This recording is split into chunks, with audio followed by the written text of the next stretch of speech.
Hey, hey, hey! How you fellas doing?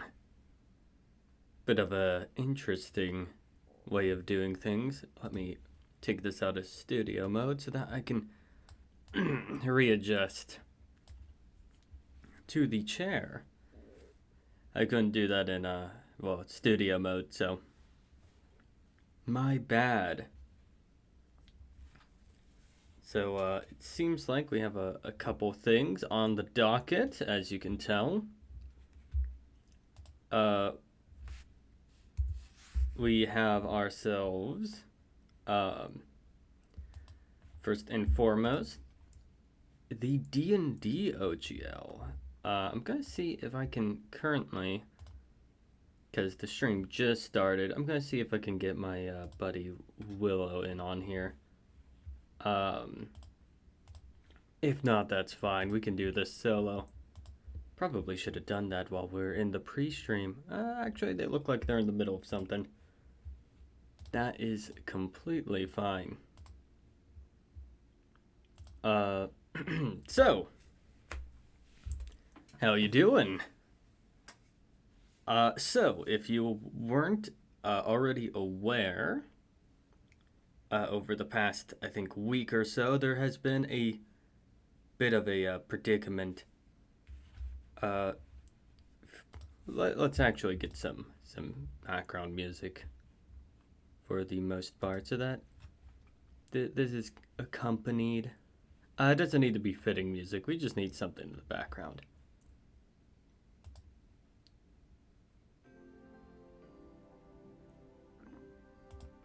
Okay, a little bit. Oh, that's a bit dramatic. How about this?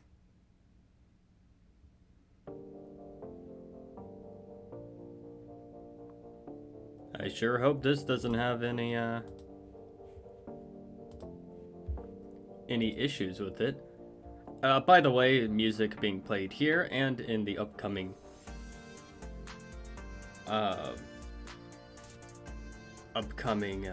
streams will be by Dova Syndrome, which is a collection of artists. They're royalty free. Now back to I guess the news? Shit, we're doing news right now. That's weird. Anyways, yeah, if you weren't already aware, there was a little thing with the D&D OGL. Hasbro, or at least we can safely assume Hasbro. I don't think Wizards of the Coast themselves were pushing for this. They wanted to update the D&D OGL. And as part of the update, it is a revocation of the OGL that has been in use for about 2 decades. Now there is a lot of things with this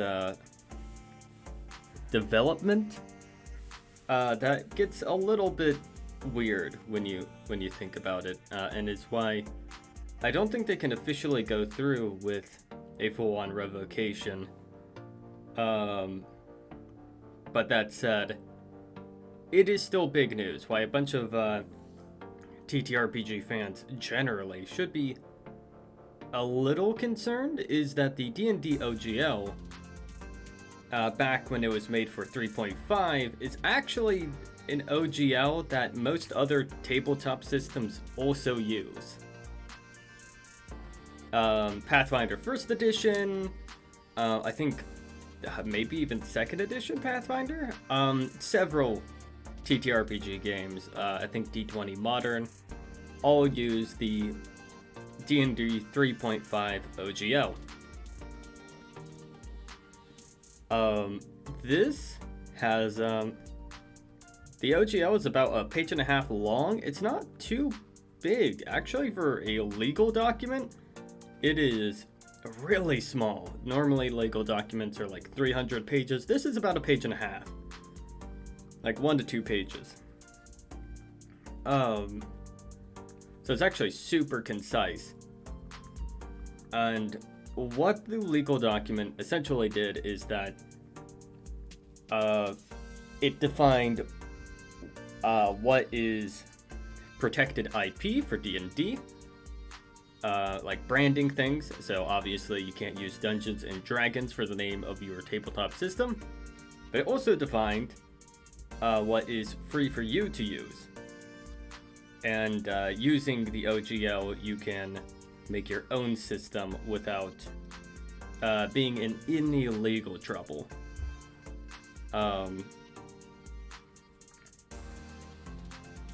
So you had it's actually kind of a fascinating legal document, because when you really think about it, it's a self-replicating document. In the actual paper itself, it goes up and states that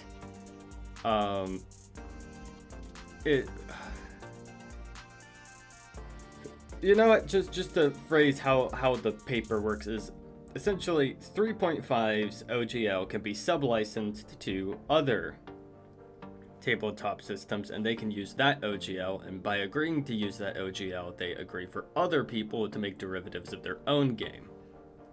Which is why there's a lot of third-party content for games like Pathfinder 1st Edition. And each of those derivatives from there on also has an OGL that can be traced back to the 3.5 that can that basically means that their stuff can have shit that can be replicated. Now, mind you, in each OGL there is a little box for protected properties, like IP things.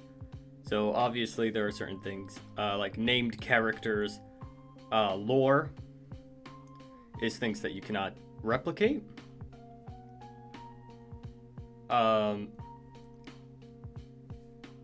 It's just a lot of like named things, but the system itself can be replicated. It kind of works like a software open license agreement,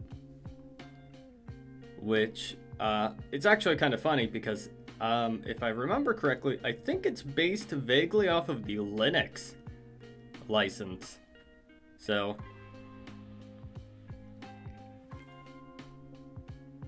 but as you can see with an OGL, I think the OGL 1.1 that is being pushed for with the new D&D stuff, in it wants to revoke the earlier OGLs. Now this is bad, namely because what it would essentially do is that it would terminate the license agreement. Well, if they if it actually went through and all the OGLs were successfully revoked, it would terminate the license agreement and the ability for lots of TTRPG games to exist. Pathfinder would be a no-go. That's a big example. D20 Modern. Anything that's a derivative of 5th edition, so the Star Wars 5e, would essentially have all their shit, I guess, terminated. Now, there's some good and bad news. Well, there's some good news. There's a silver lining to all this. And that is that from the actual legal document of the OGL, it's actually really hard to... It's pretty hard to make a case legally to do a revocation. In the earlier OGL, it basically... Well, it never actually saying the word irrevocable. There's a bunch of legalese that really hint to the idea that this OGL is irrevocable, even going so far as even if future OGLs are to be made, you can always fall back to previous versions of the OGL. Additionally, it'd be kind of hard to make a case that with an updated 1.1 OGL that is completely different than the previous OGL, it'd be pretty hard to make a case in court that, well, they signed the OGL, so they agreed to this one when they signed a completely different one. So rest assured, Pathfinder, first edition and second edition, most games that were made during the original OGL should pretty much be fine. It does make it so that I think one D&D, you couldn't make any homebrew content for that without there being any issues. They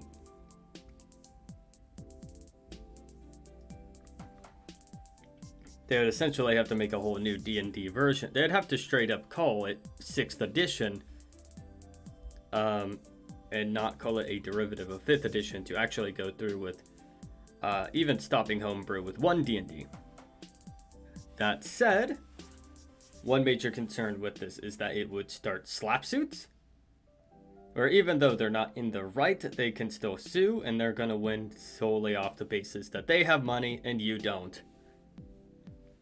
Gotta love the legal system. That's the major fear of this. It's not that they have the legal power to do a revocation, it's merely the idea that if this goes through, they're going to be doing a bunch of slap suits. Which the main idea is that they're going to try and win by default. Hasbro has a lot of money. They can do a long ass legal battle. The typical homebrewer? Not so much. Most other companies don't have the financial backing to even make a well, to really survive doing a bunch of court cases. And that's what the main issue here.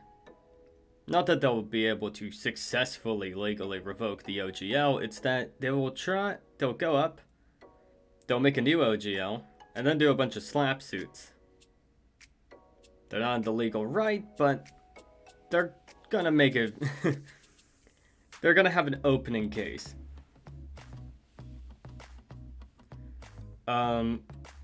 There's a couple reasons this is bad for Hasbro itself. And that is, D&D wasn't doing too hot before the OGL. If I remember, let me...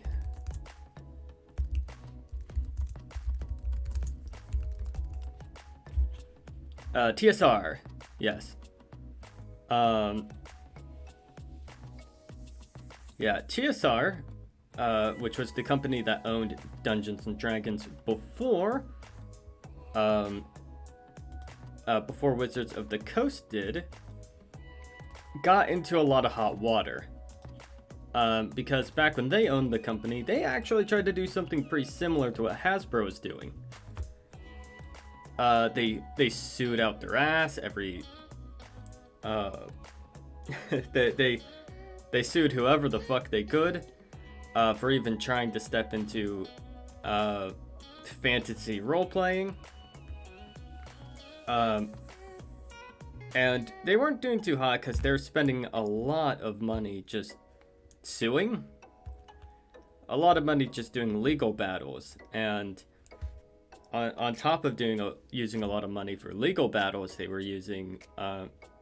They weren't really using the money they were using for legal battles on making new content, which is kind of what a tabletop system kind of relies on to survive, is making content. So there lies in the issue. They're actually going bankrupt, and that's why Wizards of the Coast eventually were able to buy it off. The company is simply suing everyone into oblivion is a bad business model. It's also just kind of a dick move. But Wizards of the Coast then I think took over the company and made the OGL for D&D.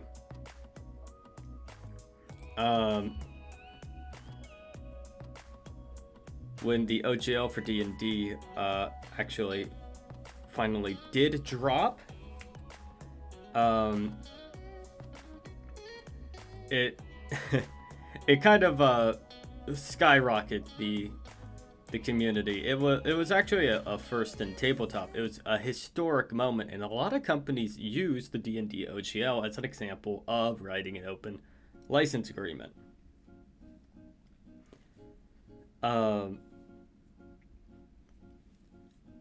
So I guess the main issue here is we seen what happens when they close the game license. They don't really do too well. But now that it's an open OGL, well, it has been for the last like 20 years. They shot up to like one of the most popular games and are very financially stable. But there lies in the issue is I guess now we're at the what I'd call okay, let me start to the beginning of the sentence. Sorry, I'm really bad with conversation skills. I'm kind of just rambling on, but hey, this is what this stream is for. Oh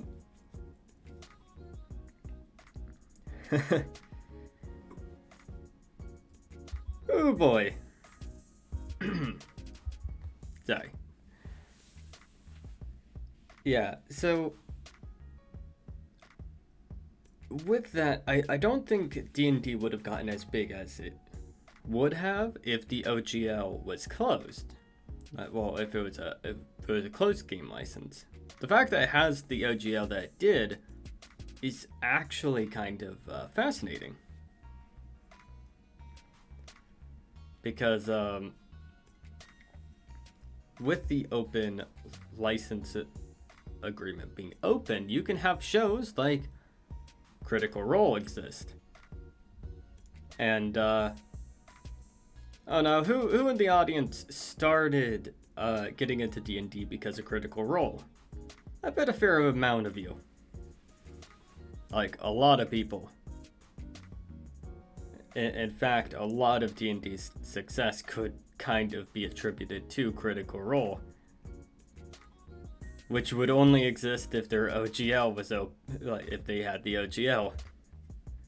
If they closed the license agreement, they would have never actually been able to even make the show, or it would have been very inopportune for them to make the show. Look, try getting your own like a Geek and Sundry panel when it's like, oh yeah, there's going to be a lot of legal issues in doing so. Wouldn't be too great. So, I mean, they probably would have still been able to do it, but I don't think there's a good chance they just simply wouldn't have. It's a lot of bother. You'd need a lawyer on standby to even like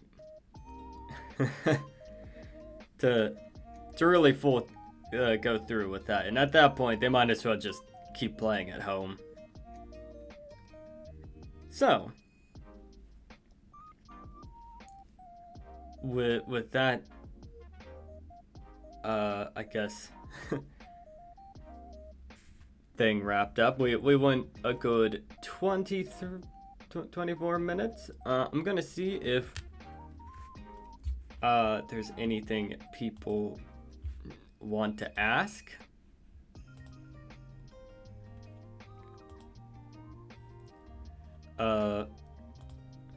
See if there's any chat questions.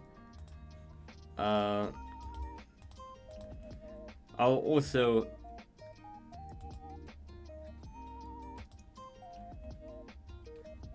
here, let's actually open up the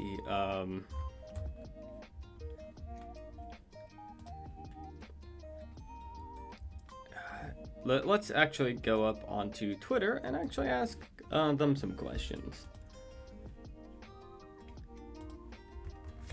Do-do-do.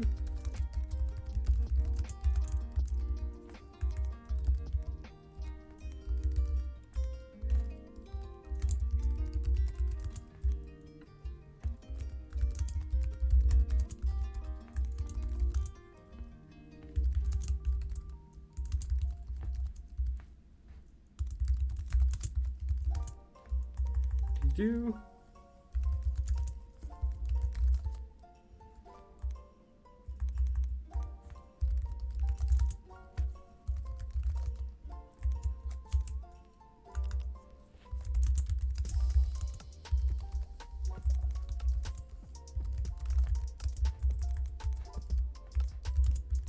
Do.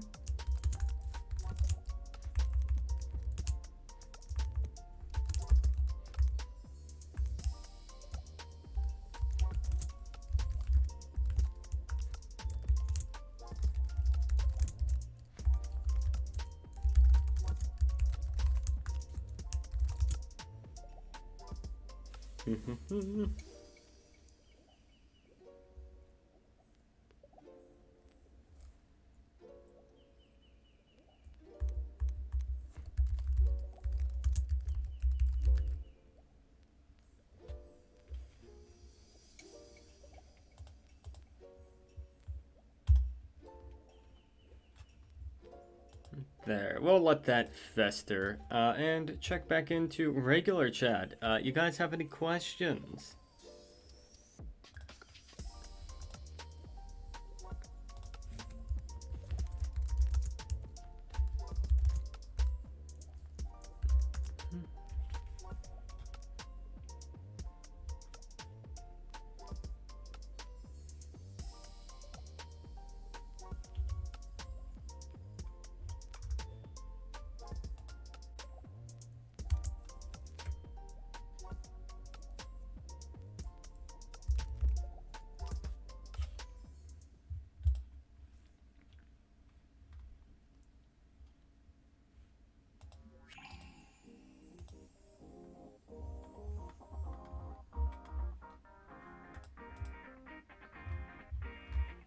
Oh.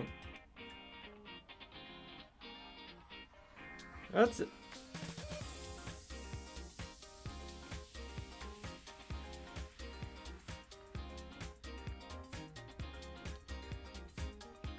All right, let's actually see. That is not a first-party source.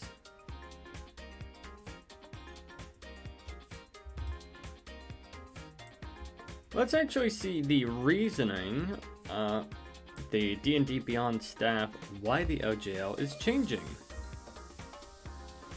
What's their excuse?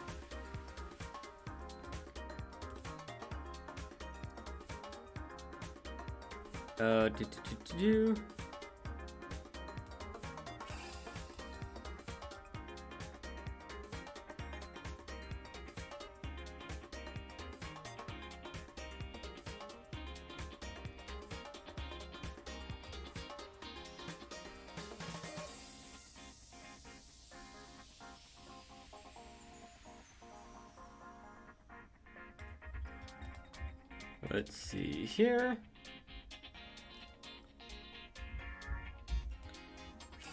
.1. Damn, we're going down a rabbit hole.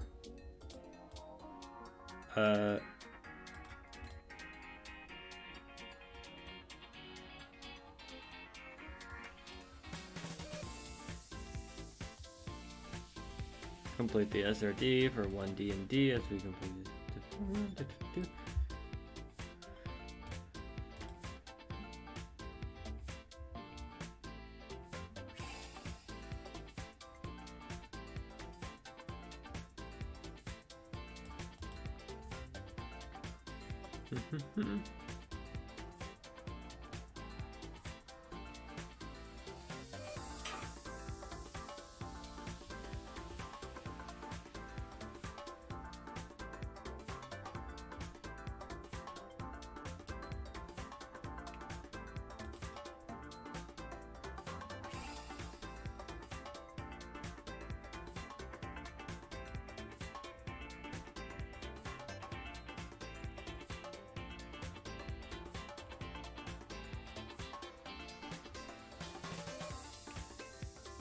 Okay, so coming from there, words of mouth, it...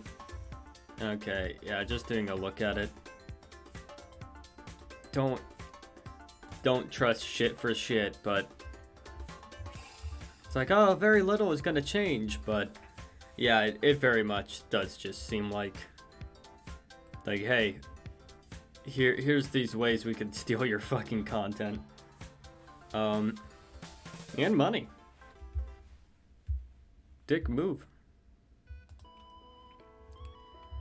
Though one other caveat about the D&D thing is that the about the D&D new OGL, even if it does go through, on the flip side, small creators won't really be affected. So, say if I continued my Song of Three Realms campaign, we would still be in the we would still be in the clear. Oh damn, I'm getting a de-boosting on my Twitter. Well,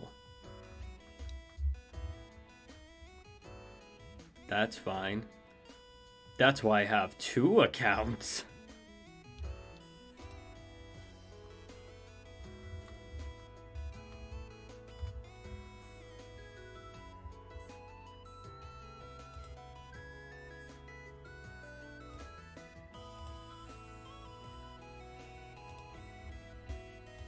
There we go. Now there'll be some eyes on this son of a bitch.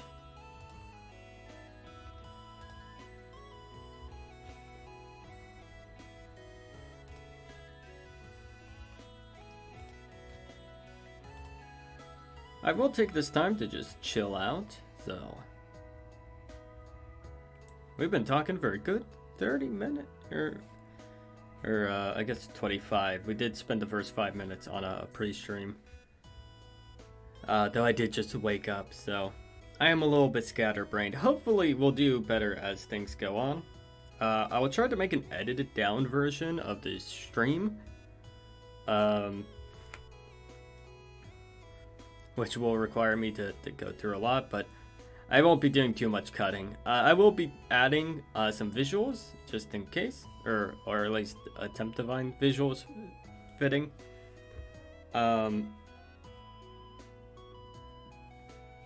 So there is that. There is that benefit. Boy howdy. How you doing, chat?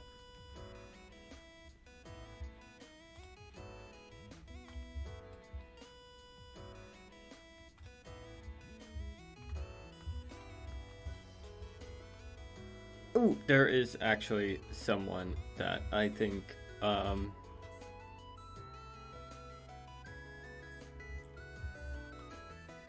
there is actually now potentially people who I can bring on to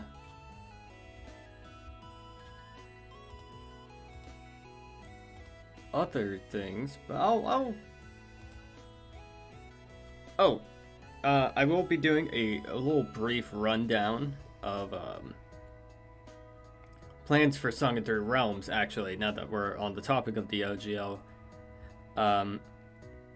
Now, I completely understand that it is 100% fine for me to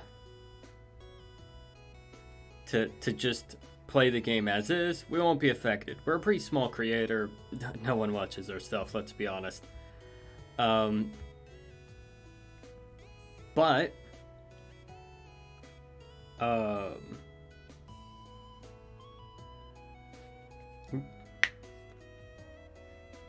even though we're small and will definitely not be affected by the new OGL change, I do feel like it's at a time like this that we do need to show solidarity, because even though I don't think it's very enforceable, the OGL change, it is still something we should be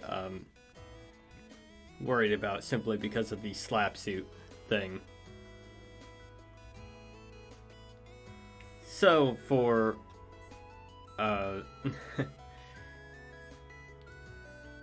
for the meantime, do threat not like threaten with physical abuse or anything. Heavens no. Gee, taking it a bit extreme, aren't we? No. But what I mean is, currently they have one D&D, currently being made, and with their content. Hey.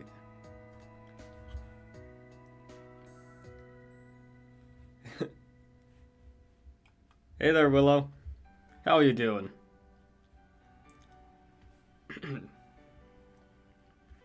Yeah, with the currently they have D&D Beyond is doing playtest content for 1D&D. So they're currently in the phase of making 1D&D. Which means another thing. They're getting fan feedback.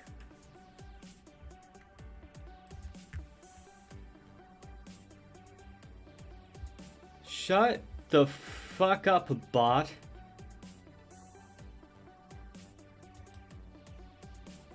Bot, I will kill you. I will flay your bones from your body. Where's the options? Why can't I? It's not letting me delete him. Also, hi, Blue Spartan.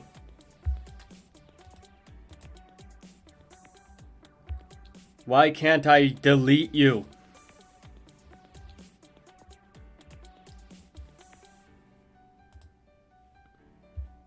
I'll report him.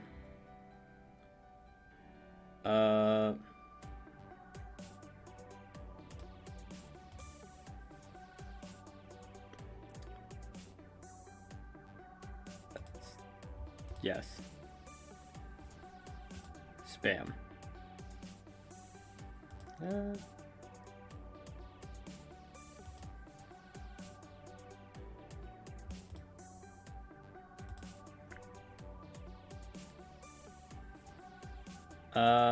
Here.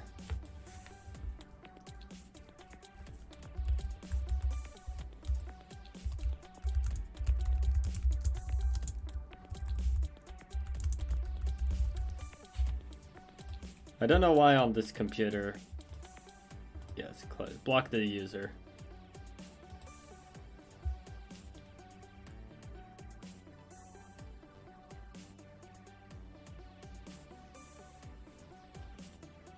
Yeah, it won't let me delete his ass.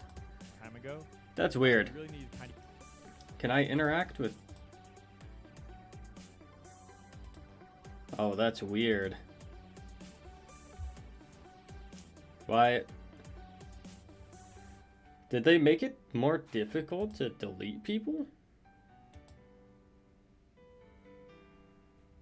That's weird. Whatever, just report his ass. I was but yeah, as I was going before bot detected,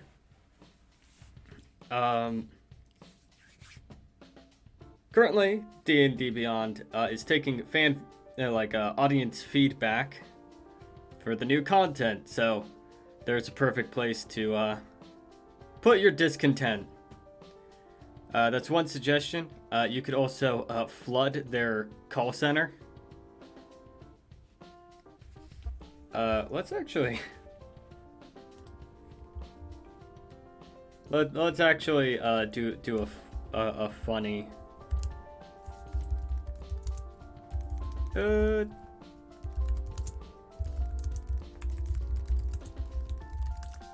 This is not doxing, by the way. This is a public number.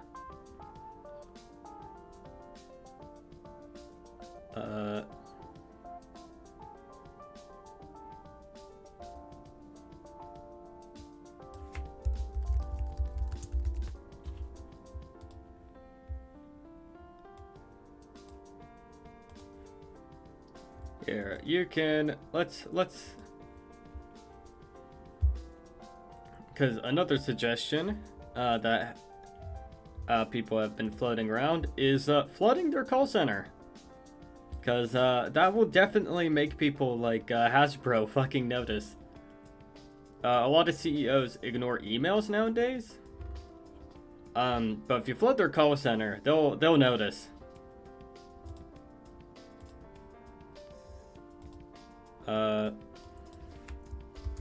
So we'll put just so the people.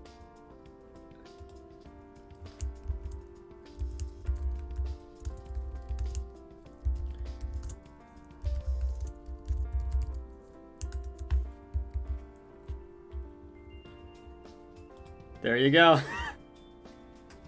Have fun with that, chat. But I do advocate bullying in this specific context. But yeah, given this, it is a time that a lot of TTRPG players are doing a lot of a lot of moves in solidarity against this change. So you'll notice a lot of people are switching over systems, and this channel will be included. Even though it won't legally affect us, it's still one of those things where it's like, because it does affect people we do give a shit about, it would be nice to just...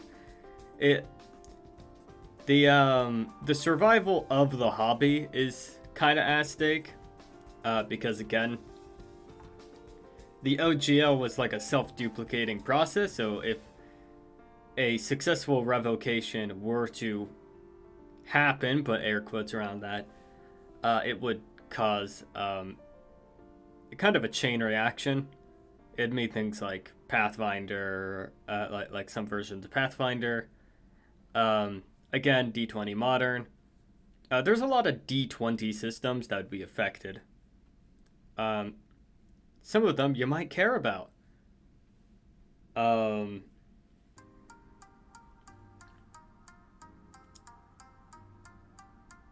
Yeah.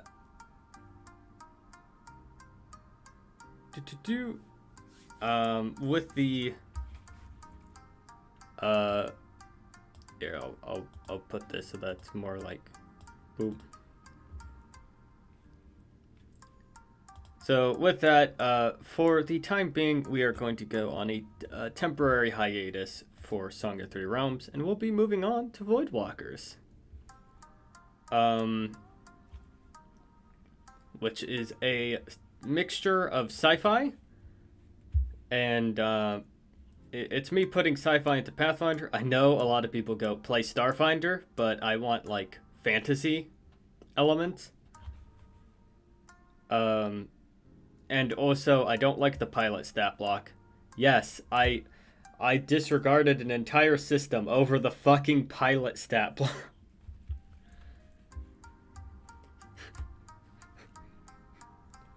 Fucking bite me. Oh, this has no hotkey. Here. There. Fucking bite me. Put that for. There we go. I forgot the that's why I wasn't able to keybind that earlier. But yeah. Fucking sue me. Don't.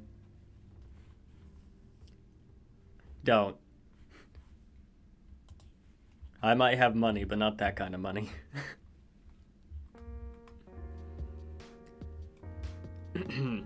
Let's actually, given that we have some of the people potentially on standby, I'm going to enter a Discord over here and see if I can...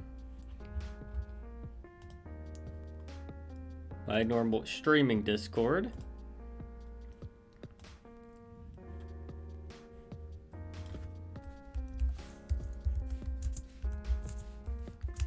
Given that we're now talking about a game that they're going to be in.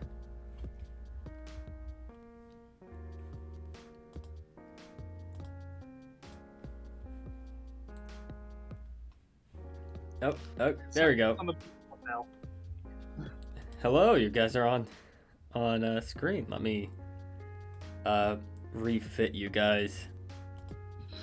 New setup. Who dis? New temporary setup. Where is? There's Tom. There we go. Put you guys there.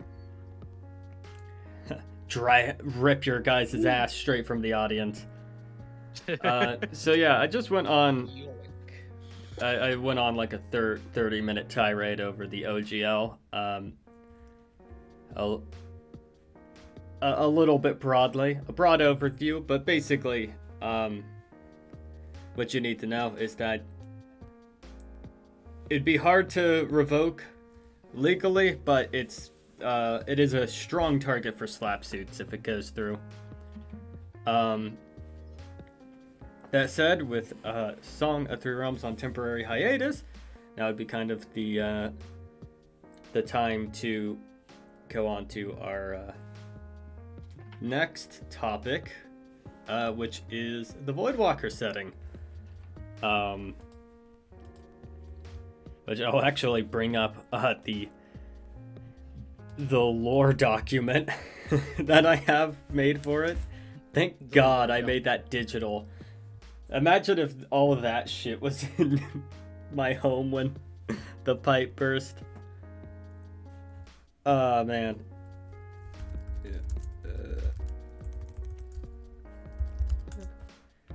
I'm also going to see if there's any submitted questions. Not to the Twitter. Feels like that got deboosted in a way. That's fine. I think I used the word stream. That's why it gets deboosted. It doesn't like the it doesn't like the word stream. It'll deboost your ass if you say things referring to other other websites. Little boy Musk is a little self-conscious about people viewing any other website.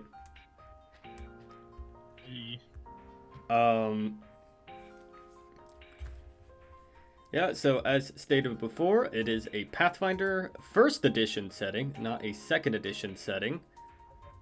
And as such, but it's still a mixture of sci-fi and high fantasy. And so I guess this is where we'd go over any characters, a character overview, if you feel inclined, and just general world setting things. Sorry, I had to fix my mic for a second because I realized it was really low. What? I basically, now that we're moving on to Voidwalkers, we can, I guess, talk about the setting and characters. Yeah. All right. Yeah. So, like described before, it's a mix of high fantasy and sci-fi, which makes for a very fun combination. And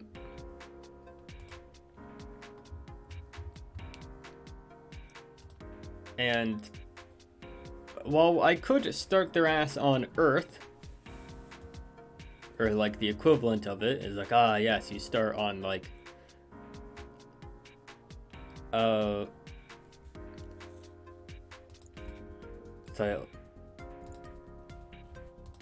while you would normally start on Earth in a lot of other sci-fi settings, or I didn't give enough of a shit to do that.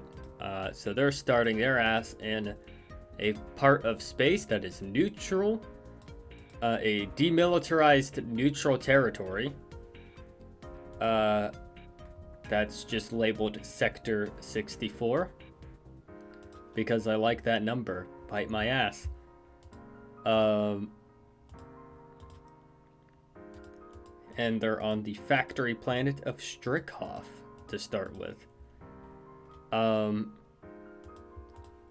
Which consists mostly of your it consists mostly of the cyberpunky aesthetic.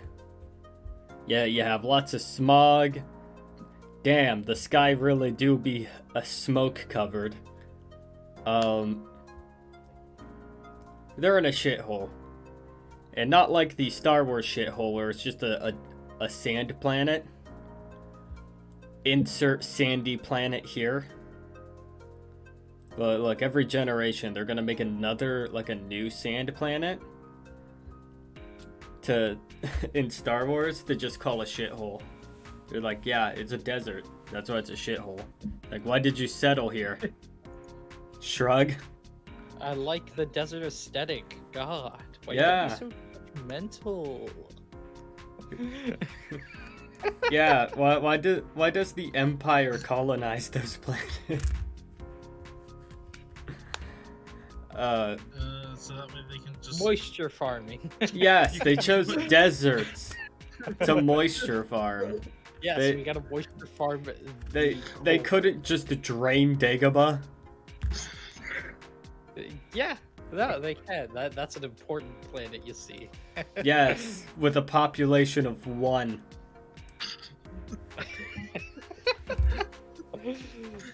No, it's fine. You just don't understand the genius at play here. Look, whoever the treasurer is at the fucking Empire is a drunk bastard. He's committed to the bid. Yeah. But yes, no. When I say shithole planet, think places like Chicago or Detroit. Though Chicago has good pizza, so think Chicago. Okay, here's a dumb idea. We go up to a desert planet, right? Actually, no, we go up to like a big ocean planet, right? We suck up like half the water. Then we go to a desert planet, go with an atmosphere, and just dump it. It'll work. A violent attempts at Actually- terraforming. Yeah.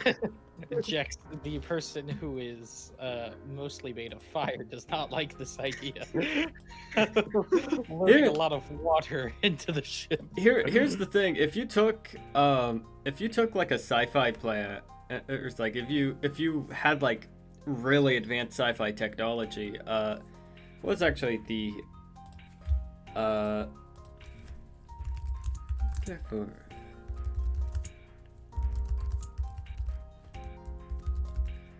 what was the term for it? Desalination. Yeah, if they had super advanced desalination plants, they could go up to like an ocean planet that's like 80% salt water, drain the shit out of it, remove the salt, sell the salt, use the water.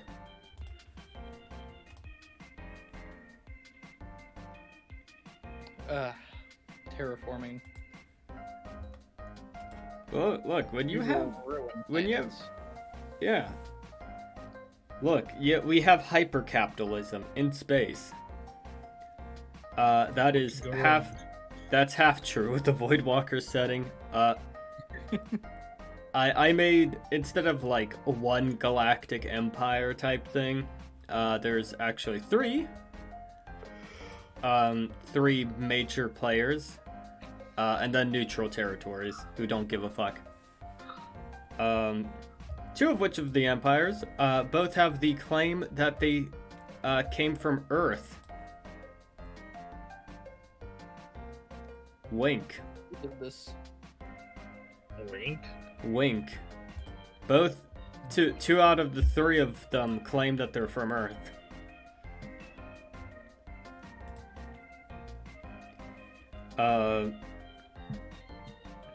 Which is, fine.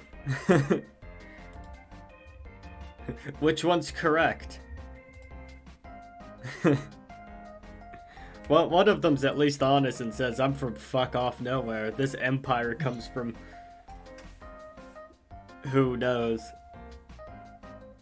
And that will be our young Dari, which Greg isn't here, but that is the type of...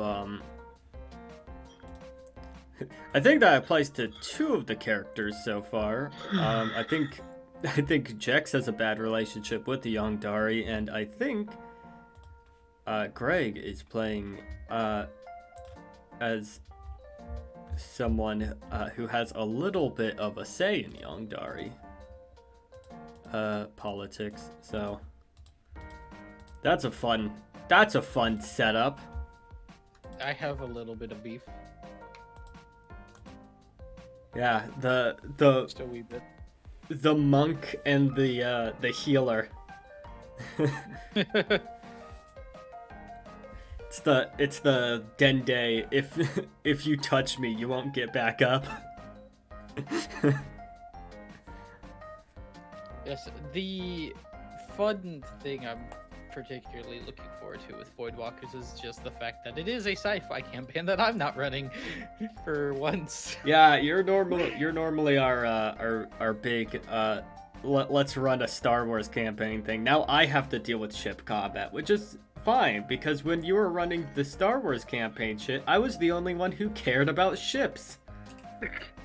So now you can force us to care about ships, which is also great, because it's particularly why I have my character at least half focus on trying to be the person who fixes the ship. Yep, there's skill point is all I need. I will end you.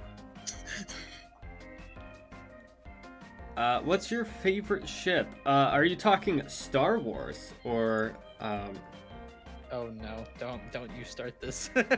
No, I will go off. Go ahead, Jessica. What's your favorite Star Wars ship? what's your singular favorite? What's your singular favorite Star Wars ship? Okay. You know what? Let me find. Where the fuck? Okay, so I have one specifically. If we were just talking just any ship in general, if I had to pick from Legends, it'd be the New Republic's fucking take on the Star Destroyer. I forgot what it was called. New Republic.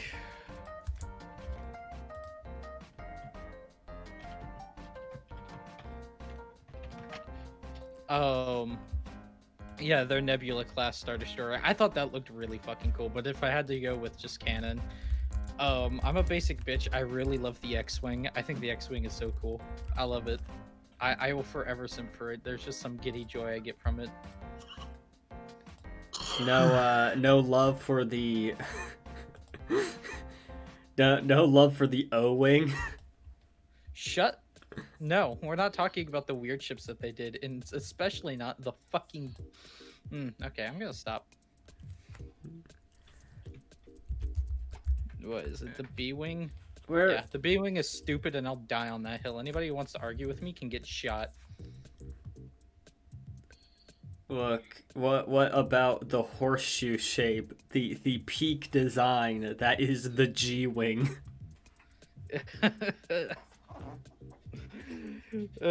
Legends is not best spot for ships. God, actually, I'm curious what the design will be for our ship in Voidwalkers. That's one thing I'm looking forward to. I love ship designs. I will get giddy over ship designs. Oh, dude, I spent like a week making a bunch of different like ships and like designating them by like, what's the purpose of this ship? Or it's like, this is just a sci-fi camper. Like, this is just like an RV. It's like, oh, this is like for mining. This one is for this one is used by Hell Knights. Yeah, it's... I don't know what it, when it comes to sci-fi, I love getting to know like the ships in it. Like if they go all, if a sci-fi setting goes all out into the tiny little details of ships, I get very giddy. I like knowing ships. It's why I love Star Citizen, because I want to have all the ships in Star Citizen. I want them all. Yeah, I've been using one thing I have been using Starfinder for is for the rules on how ships work. And they actually have a pretty intuitive way of building ships. Especially like custom ships, so I tend to use that. And so I have an entire tab for various ships. What is I have next to it like the purposes for some of the ships.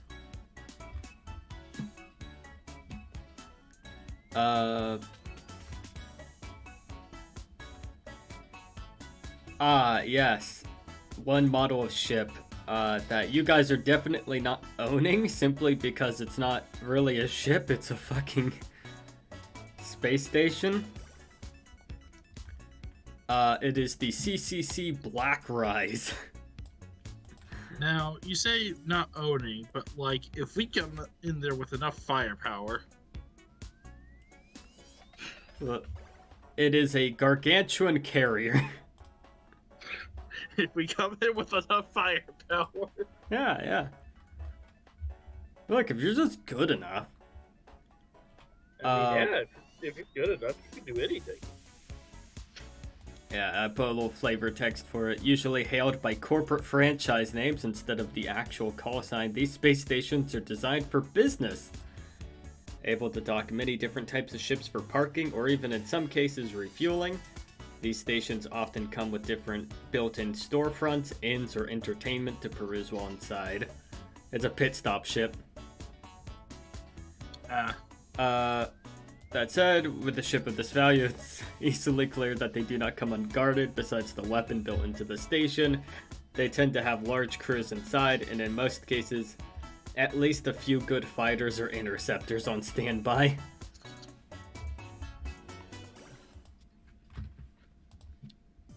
That'll be fun. Yeah. I do in fact have statted the 7-Eleven. You can fight the 7-Eleven. The space 7-Eleven.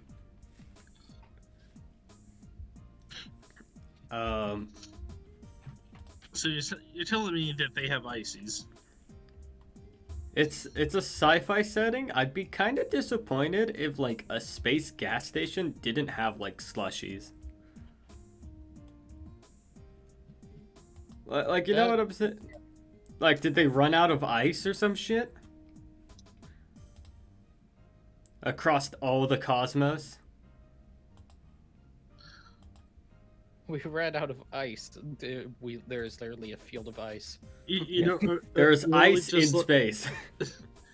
You know what we need to make ice? It's just like stick out an ice tray into like the void for like 3 seconds and then bring it back. Like it's it's just like, you know, what would space ice taste like? I don't think it would taste any different than normal ice. I hope it would. I want to have a different type of feeling when I drink the ice. Wait, you know, if done correctly, it'll come back radioactive. Hell yeah! I can be Spider-Man. No, you could be dead. Oh no, you're right. I will be Spider-Gwen. Spider-Willow. Yeah, you put it out. It's like, oh wow, it didn't come out as H2O. It's H2O2. Oh. Hell yeah. So it's even more. Hell yeah. Yeah, it's even more hydrating.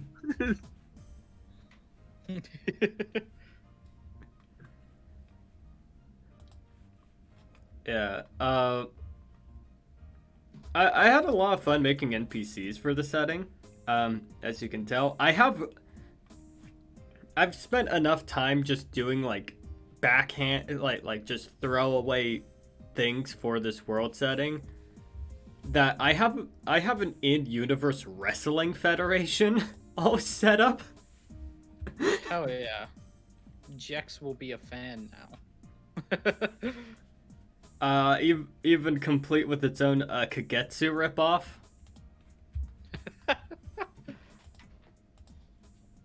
Look, I have favorites.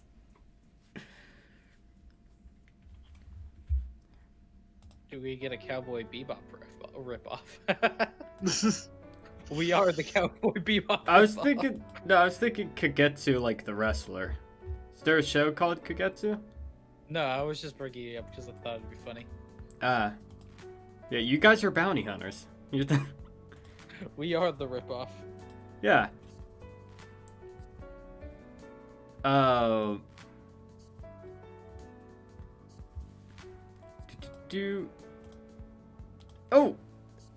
There's new species.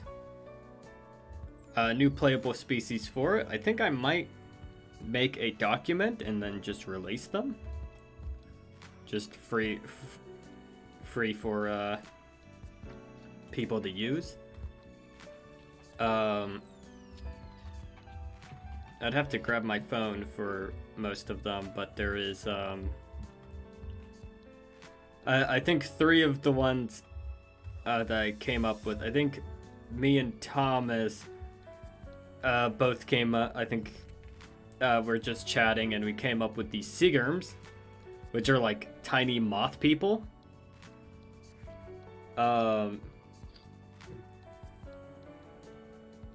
They're entranced by the holy flame. They are entranced by the holy flame. Alex, you might want to pull the chat over just a wee bit, because some of the Oh yeah, my bad. Yeah, sorry, new setup. Who this? Understandable. Yeah. Now related to what's going on here, would you talk to stars gonna be in the mood to... Ah, okay. Like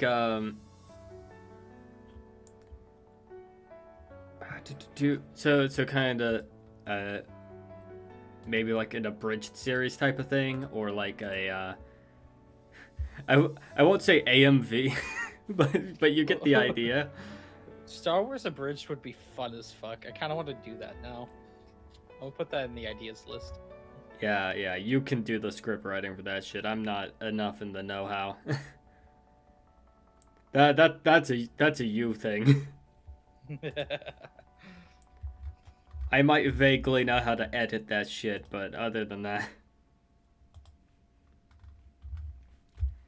But yeah, if I remember correctly, our main thing with Seagerms is that they're like small moth people, but they're like xenophiles. Like obsessive xenophiles. Where it's like for every point they put into linguistics, they gain like 3 languages or some shit like that. Oh. They're the ones who speak. They're not really combatants, but we made them like weebs to like other species. Like they'll often like find a other species to get like super obsessive over, which I do realize that I may have made an entire species autism coded, but don't worry about it. But yeah, Seagerms, their size category is small too, which is what makes them funny. They're just tiny moth people and have like a super gaudy style of dressing.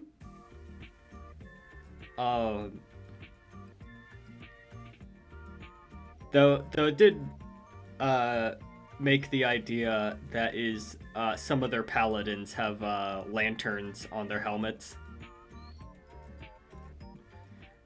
Just a fun little touch. Hey, they're moth people. Whatever. They are moth people. They got the biggest strip around. I think the thing is they basically have very few actual combat abilities. I think they're just peak for like I guess a diplomat build. Because they'll just look. They just like talking to people. They're also like really big tourists.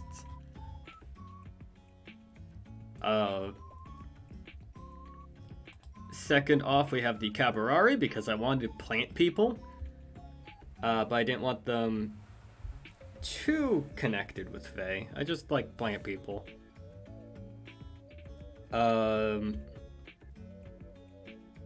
Which like high con, high wisdom, bad strength because another size category small creature. We made 2 size category small characters and 1 large.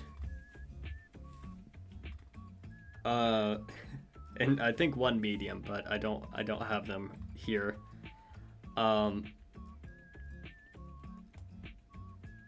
Yeah, I think we were like Caparari are more like elemental based. Or it's like they have fire vulnerability, which is kind of bad in this campaign because we do have a little mechanic. I did revamp the firearms to basically being a weapon triangle. Where you have las weapons, ballistic weapons, and arc weapons. And then you have the different subtypes of that because you have like a laser pistol, revolvers, arc pistols, all that fun jazz. And the running thing, there's usually an equivalent of each of the 3 types for each weapon. But there is a small mechanical difference. Most firearms have, if it isn't a, oh, hey there, Nye.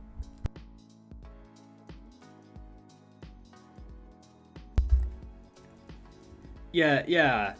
It's just the moth in the tropical shirt and hat. Yeah, just visiting the galaxy. Yeah, that's what the Sigrams are for. They're real fun in that respect. There's gotta be a somehow impossible constant NPC that's like that we keep coming across, despite us like moving very far like between planets and shit. They just keep showing up.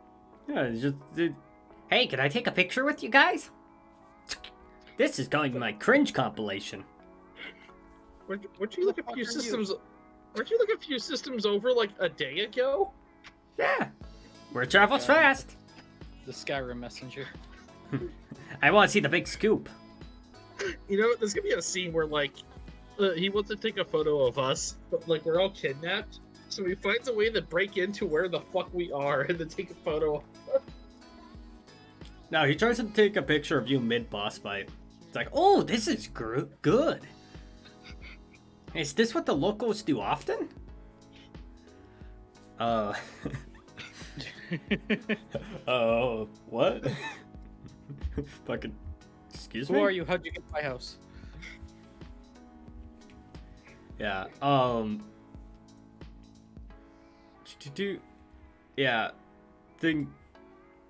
so, laser weapons deal fire damage, because they're lasers. Lasers deal fire damage in Pathfinder. And have a longer range. Range increment than most weapons. Arc weapons deal electric damage. And can be used non-lethally without taking a penalty. They're a nice non-lethal weapon. And ballistic weapons have a higher crit multiplier. But they're physical bullets, so, you know. I know most guns in Pathfinder have like a ×4 crit multiplier, but I dropped that down to ×3. Unless you're using ballistic weapons, then it's ×4. So there's all that fun jazz.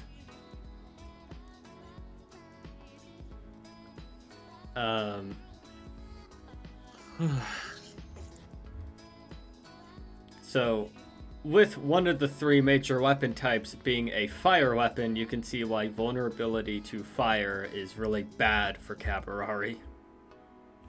It's like laser weapons exist.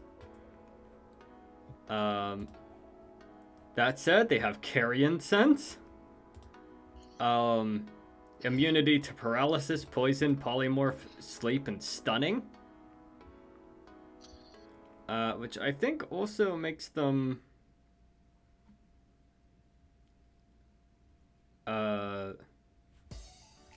I should actually change their disaster variant, because I realized because they're immune to poison, they're immune to radioactivity, which is a poison effect. And they get tree speech and the ability to heal while in water. And natural guide. They're pretty well rounded, and then there's different variants. There's drive, which their only features that they ignore the fire vulnerability.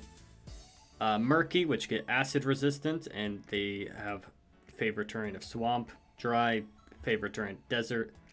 Gusty can choose coastal or plains, and have lightning resistance 5. Arctic can choose mountains or Arctic, and gain cold resistance. And disaster, lose their stealth bonus from natural guide, and they eat radiation. We have plants that eat radiation.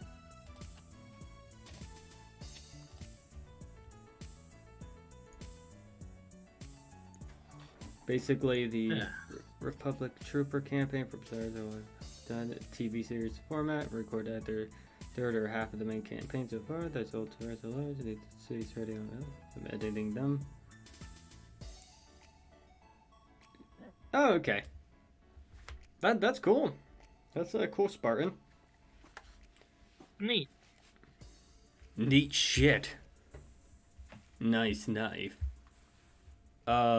That said, if either of you guys are okay with divulging information about your characters, No, my character will be a mystery, even for the campaign. You won't even know his name. Okay. Everything will be silent. I think it's funny because I think, well, I still need Niall's shit. But so far, you have like one of the simpler backstories. Oh yeah, no. I have the easiest fucking backstory to talk about. I'm just being a fucking shithead. That reminds me. Sorry, Alex, for the sleep-deprived just splurge that I put. When I put it in character notes. That's fine. I have yet to go back to it. I will still read it at some point. I overslept to do. I meant to do this at like what would it be, like 2:30? Like this stream at like 2:30, but I slept till 3. or no. I meant to start at 4. I slept till 5. The time is wonky. Time is wonky. Sorry about the.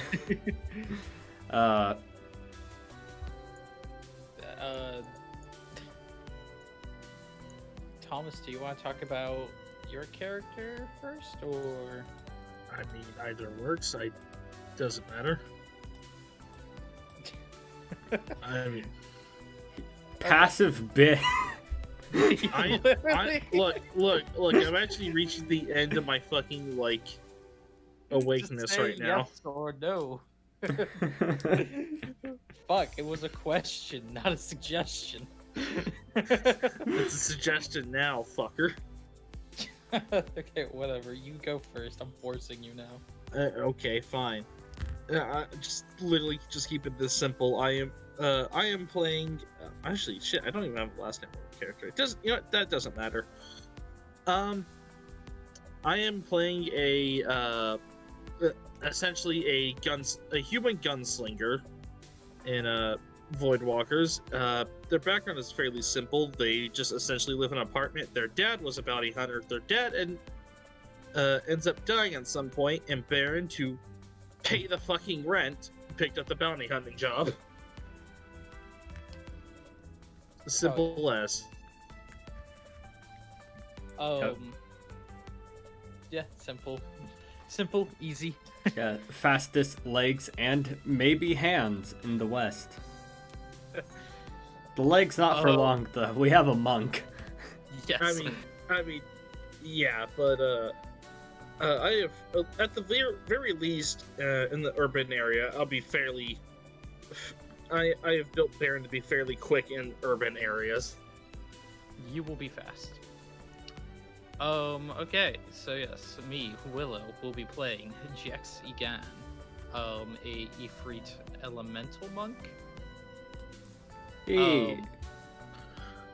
I just keeping most of the long backstory shit down because that'll take forever. And it's just more fun if you discover it when you watch it. Yeah, she is as of, I guess, the current point she's at, she's been doing a few odd jobs recently. She's been doing odd jobs trying to get by. She's done a few with Baron at this point, but is just simply trying to get by and forget the shitty past she had for now. Yep. Then I guess quick overview of what Zaf or Greg will be playing is a Azomar Oracle of Thudanar, which is because this is a homebrew setting, I did make my own pantheon, and a fun little detail is that all of the gods in this setting have different names tacked onto them depending on who you ask, like what territory you're in. So Greg's character himself will know the full-on oracle that he's playing as will know his goddess as the Backward Baroness, which is a healing, like a healing domain goddess. But for some of the other characters, they will just simply know, they will know Thudanar as the patching hands. So, because some characters didn't start their life in the neutral territories.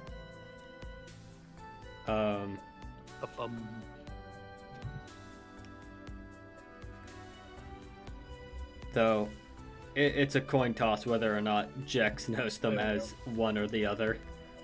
I'm back. Welcome back. So I think, which I don't know, I just really like that. There's also fun little legends, like folk tales I made of the different deities.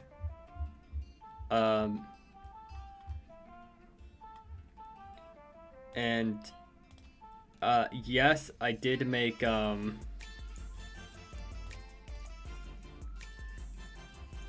I did make the shit post that is there is a Day of the Dead sort of holiday that does actually have spirits pop out, and that is simply because the party goddess and the death goddess have like a weird agreement with each other.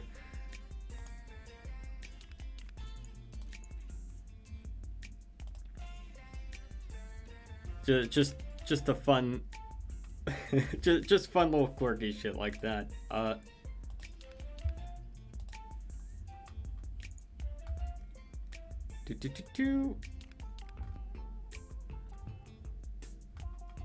also in this setting, it's just common knowledge that radioactive hellholes might have undead, because undead don't care about radiation. And if you were a lich, where the fuck would you hide? But as a byproduct, it's also common knowledge that dwarves and the small plant people of the Cabarari also do like mini crusades on those planets. So, Or at the very least, dwarves do mining trips to radioactive planets. dwarves with the slight magic resistance go to the high arcane classification of planets to do some mining there. They're good to just be in any place. They're just hardy as shit. Even the void of space. Oh, look, just put a bucket on their head. I think there's actually a Pathfinder spell. Life Bubble. It's actually a really good spell. Should be a low level spell. Oh, it's a 5th level spell.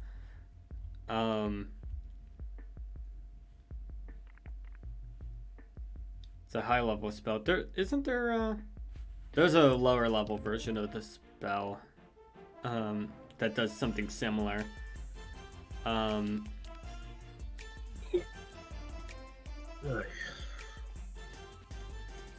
Okay, yeah, Life Bubble.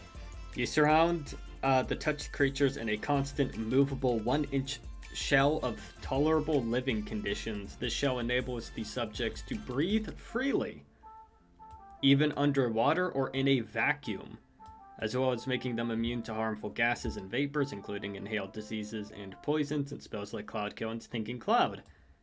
In addition, the shell protects subjects from extremes of temperature per endure element, as well as the extremes of pressure. Life Bubble does not provide protection from negative or positive energy, such as found on negative and positive planes, the ability to see in poor conditions, nor the ability to move or act normally in conditions that impede movement, such as underwater. Sorry, just... Yeah. So, if they just have, like, a moderately high-level wizard on standby to oversee mining operations, they could probably just no spacesuit throw themselves into the fucking void.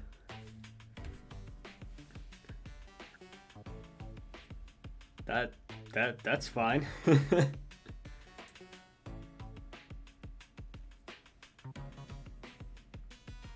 Just imagine just like one just one mage just casting a spell, and then the like other dwarves are just mining no spacesuits on an asteroid.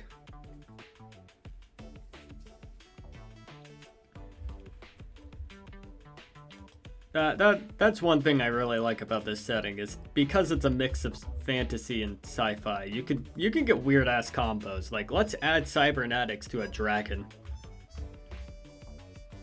The machine gun dragon.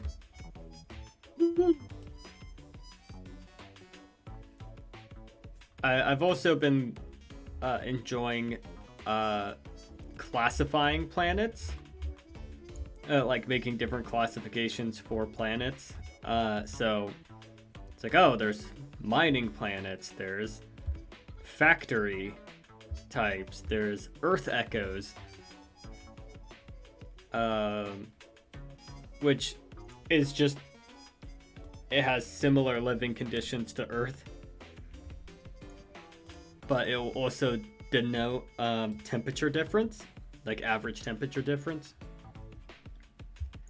So a neighboring planet to the starting planet the players will be on, surrounding the same star, there is an Earth echo nearby, but it's like 10 degrees Fahrenheit colder. Okay.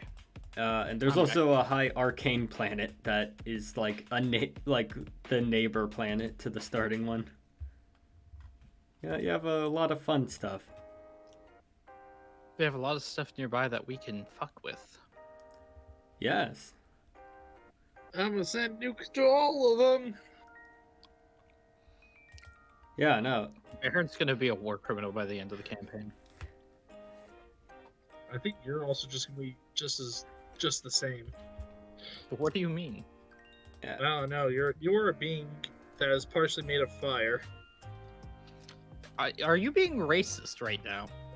Look, I'm just saying. Like, I think burning hands is on the table, and I think burning hands can count as a And war crime.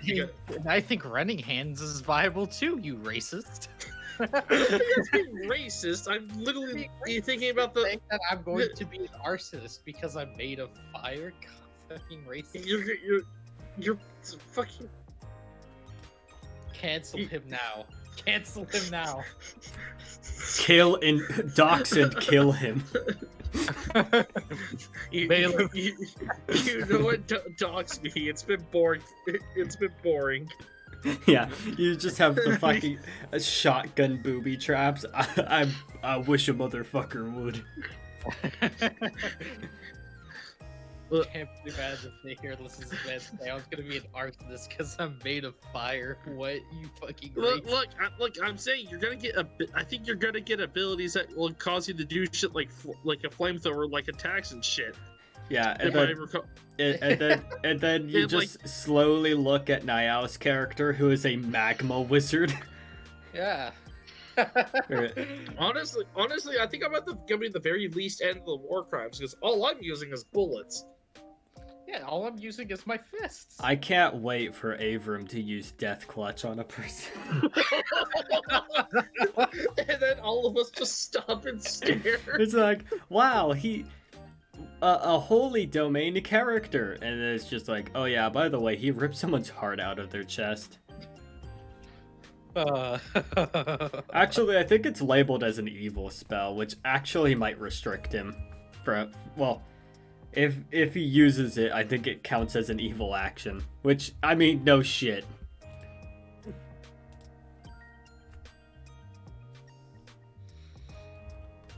Yeah, the starting sector that you guys are in, Sector 64, is a 9-planet system that is split among 2 stars that are near each other. Have a little co-orbit star thing going on. Not that matters on the first planet. We can't see the sky. Yeah.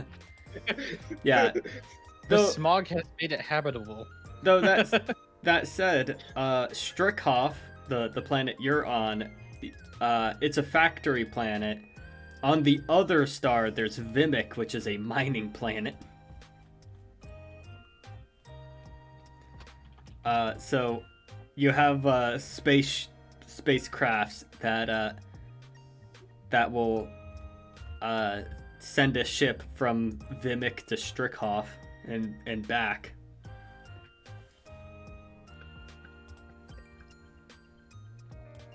You also have to get food from Durid, which is also on Elsp. You have to basically get most of your food off planet.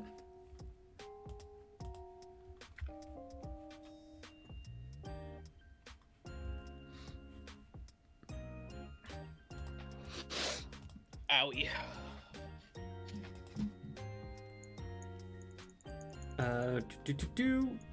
I think that is...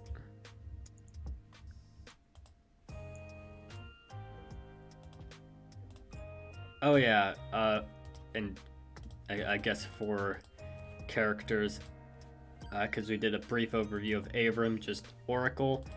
Oh yeah, his Oracle curse is being old. He is super old. He is old. He is a venerable old man.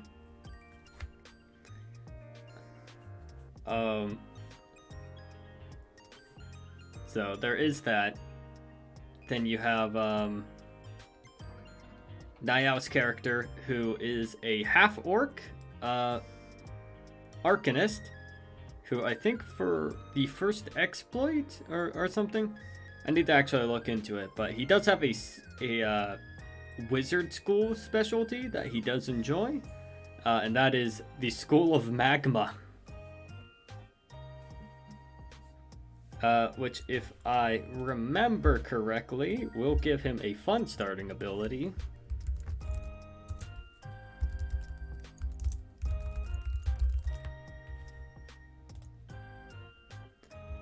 Yes, Magma Furrow is first level ability. He throws 20-foot lines of magma.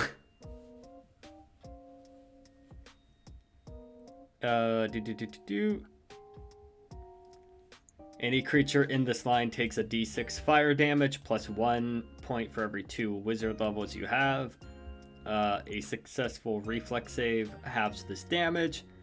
In addition, the area remains molten for 1d4 turns. Creatures that begin their turns in the area can move out without penalty, but those who enter the area each take a d6 points of fire damage.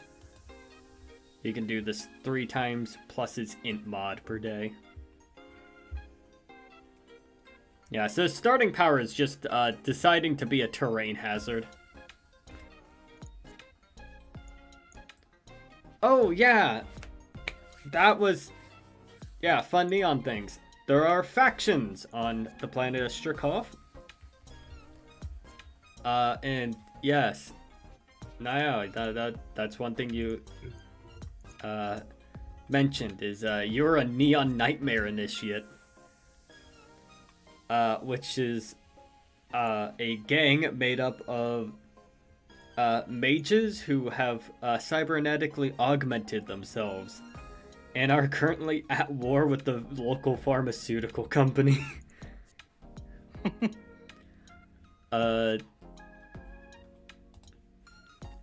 Given a presumed abuse of sorcerers.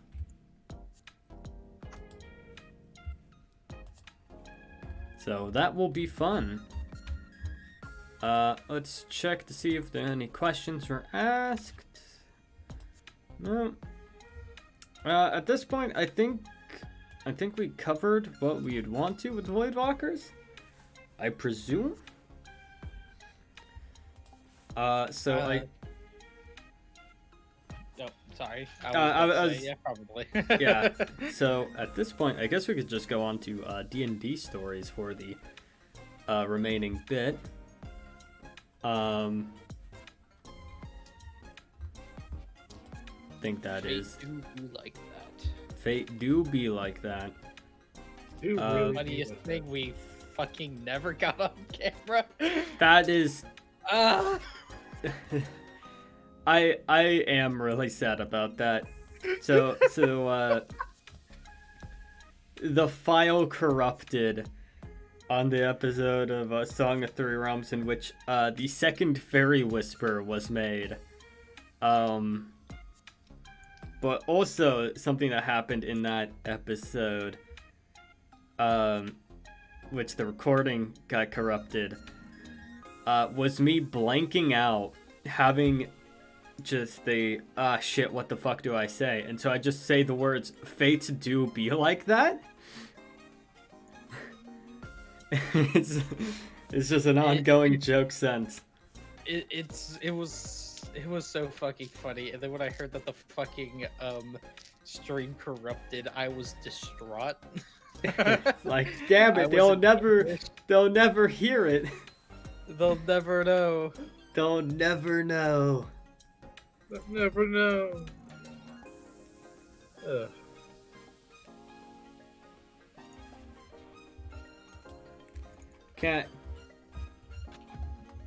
Can't wait for my alt account to be where Silent no hit run ends.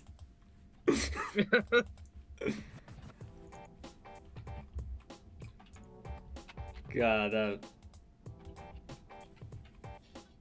that'd be the funniest shit post. Like, yeah, there is an end to the no hit run, but not in campaign. Oh yeah, from the looks of it, I do polls on my alt account to see what I draw next. Silent didn't even get a single vote, so the no hit run continues. The no hit run continues.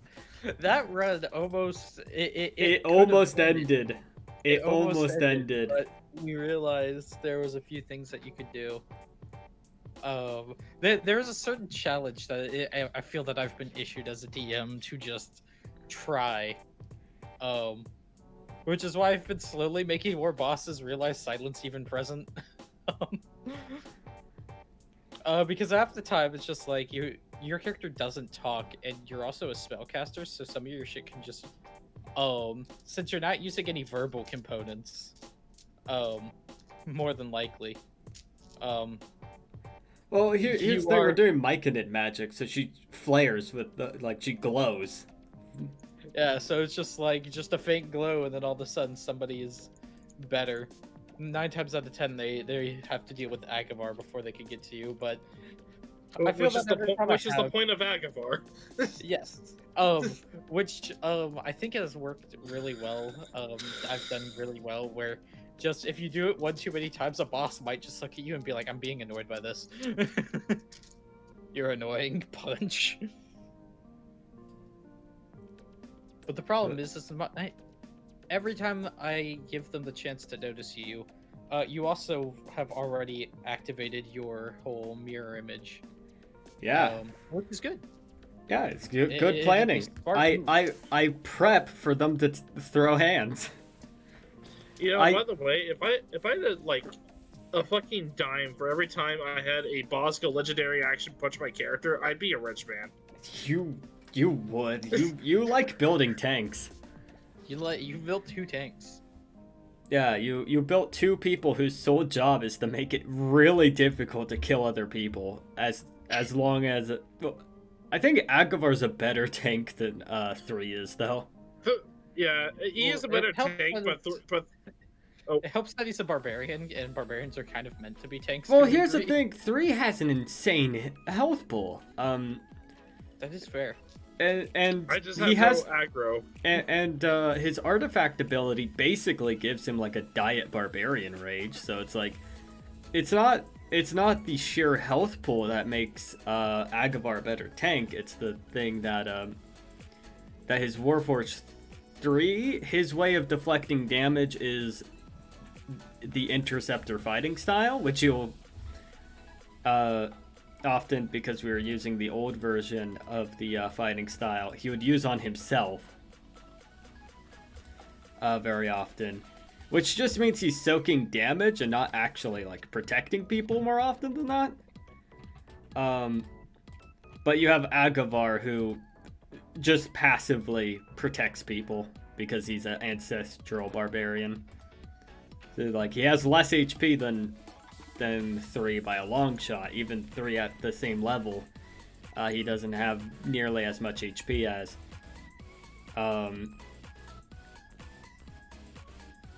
But he is he's just a full-on he's a proper tank because he doesn't just soak damage, he mitigates damage. Though to an extent, I think every character in that campaign,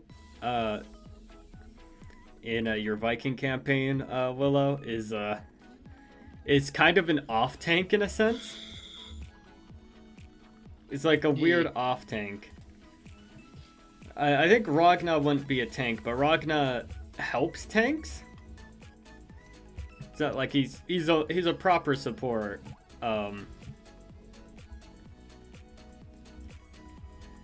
It's like everyone has a tank or tank helping ability in that, and so yeah, that last boss fight was just the attrition build, because we have Mage of Light Robes feat on not Kuguri.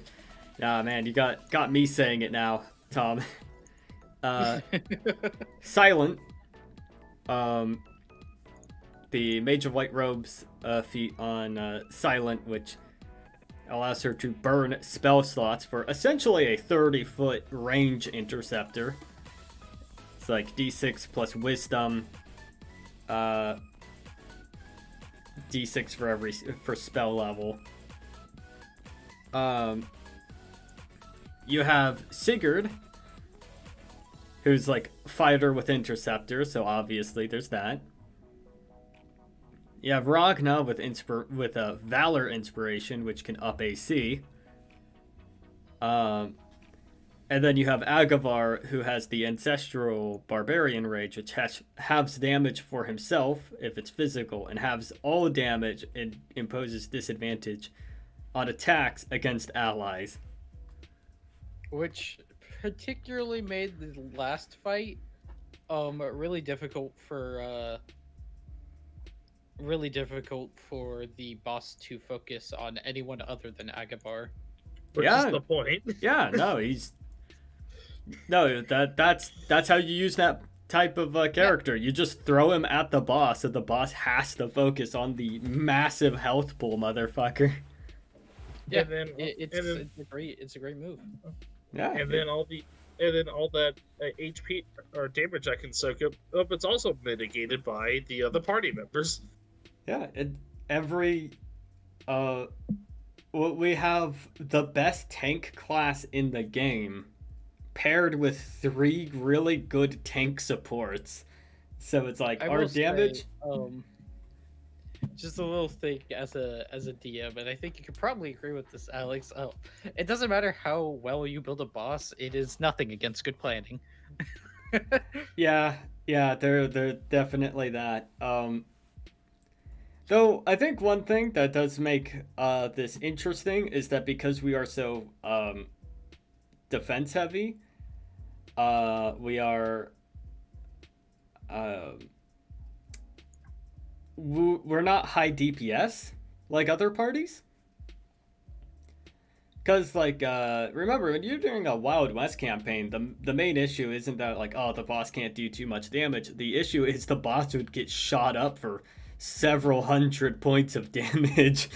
I think I've finally gotten my bosses to a point to where they can handle that barrage. And at least still be around, because Viking at least allows me to do a few things specifically because of the world setting and some of the shit I'm doing with the bosses.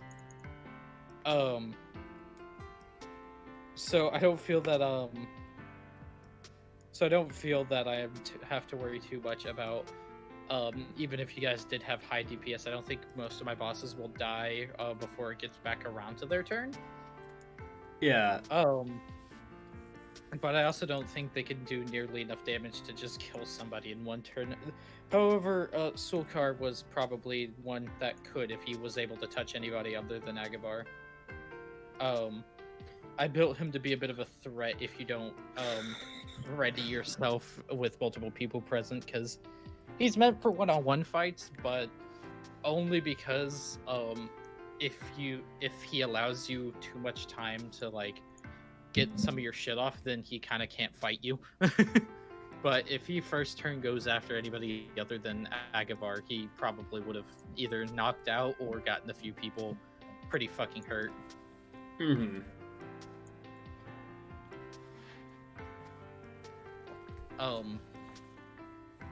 That's the fun thing about building bosses, and also the fun thing about what I like to do of just looking at a fun mechanic I thought of adding into something and just going, I'm gonna test it out here. If it doesn't work, then I'll just remove it next time.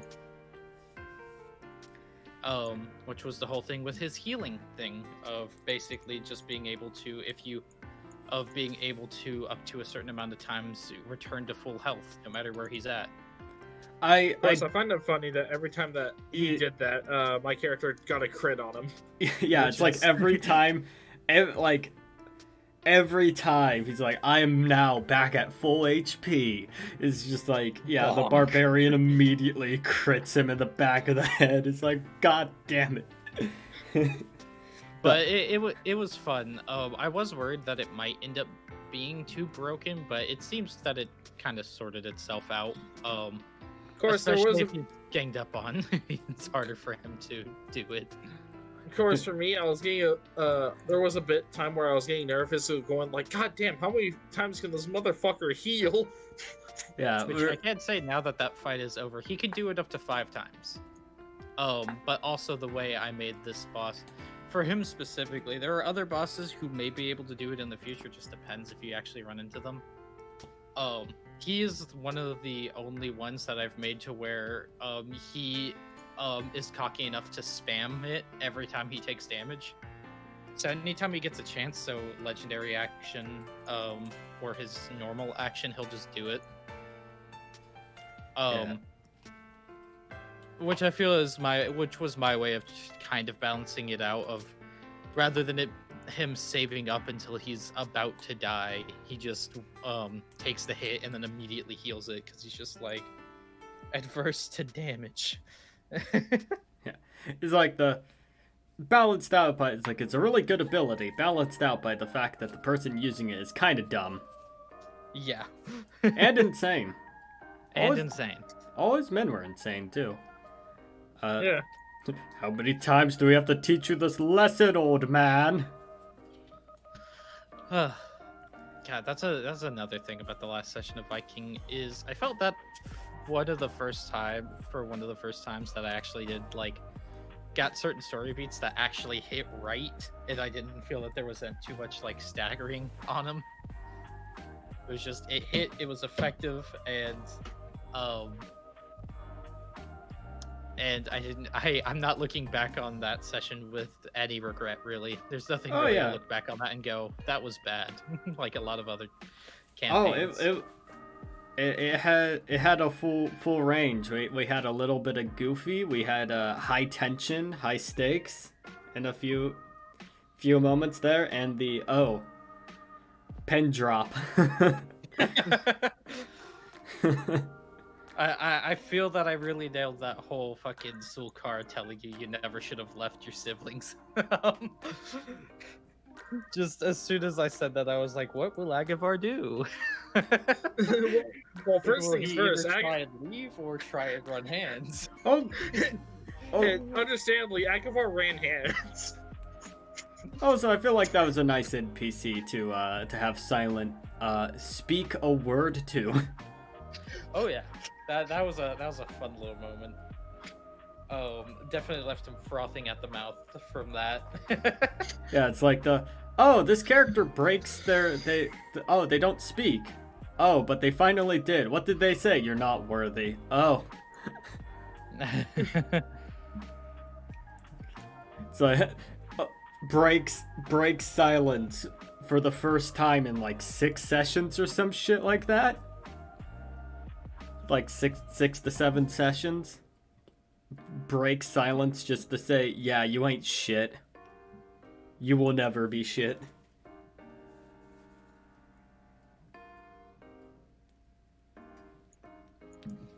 Silent's been a fun character. Just I have to convey emotion without having them speak.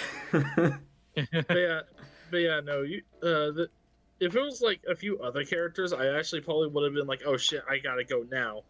But you also made an NPC that I actually wanted to throw hands with in real life. Just like, I want to throttle this person. The best bad guy to make for Agavar was probably the one that would get him angry without him having to get prompted by much. I think the fun. I think one of the highlights of that, probably between me and David, is just Silent hands him a note. It's like, I DM him a message. It just says, none of these motherfuckers are gonna live to see morning. It's like, yeah, that was one thing that I will say was probably the most surprising thing that happened for me looking at it, was the thing I didn't expect of you guys to start to just go ahead and be like, fuck it. Before too much had gotten started. Yeah, no. Rather than my initial plan of Sulkar's men starting shit, it was you guys who started the shit. At least made it bigger. Yeah, no. It was very clear that like shit was gonna get bad, because it was very much, it's like the civilization, like when you're playing Civ 5 or Civ 6, and like the AI positions all their shit next to your borders, and they're like, we haven't broken the treaty yet, why are you mad?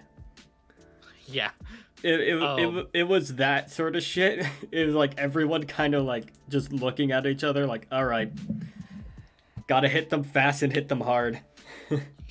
Yeah. It was the moment that I think it was kind of the perfect like players and DM align into this like fun little idea that it's definitely going to be a moment that's going to be written in history books for this world as just the slaughter. Because that fight went well for really nobody. Like for you guys, none of your main people got really that hurt, but you lost like 20 to 30 men out of the 50 we brought there. However, they lost 100 men, so it's... Yes, they lost 100 men, who most of which died in their sleep. Sadly, one of them was the one that you guys wanted to get out of there, but I was just like, you guys kind of forgot about that, so... But look, I don't think I personally care. Yeah, no, like, everybody else seemed more invested in it than Silent was. A lot more invested in it than I thought anyone would be. No, Silent was just simply, yeah, these guys are going to be an issue. Let's end them while we can. Yeah, I'm like, I guess the best way I could describe Sulkar is, well, a lot of this shit I've toned down, like the Viking type shit in a Viking campaign of, you know, very belligerent and brutal warriors. Like, Agavar's men aren't, like, necessarily terrible people. They're still bad. You know, raiding and murdering random people for money and power. That's not a good aligned thing. But, you know, you got some of the more R-rated stuff taken away. Sulkar's men are basically what everybody assumes Vikings are, and knows that they were. You know, the non-romanticized. Yeah, they are the non-romanticized version compared to a lot of the other places. And obviously Sulkar's men aren't the only ones, but it was just kind of one of the things of, this is what, you know, Agavar could have been, kind of thing.